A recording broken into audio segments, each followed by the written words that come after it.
Nakabaton og bag-ong mga sakyanan ang Misamis Occidental Police Provincial Office.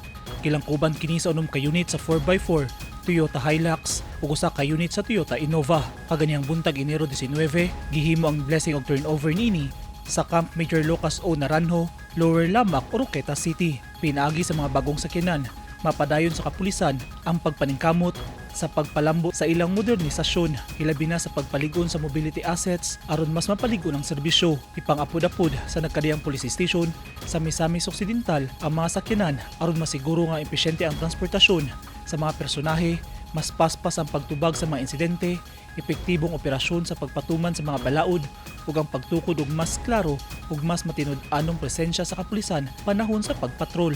Dako kini og ikatampo aron mapalambong operational readiness ug magpaligon sa misyon sa Misamis Occidental Police Provincial Office nga maghatag og panahon, epesyente ug people-centered nga serbisyo sa komunidad.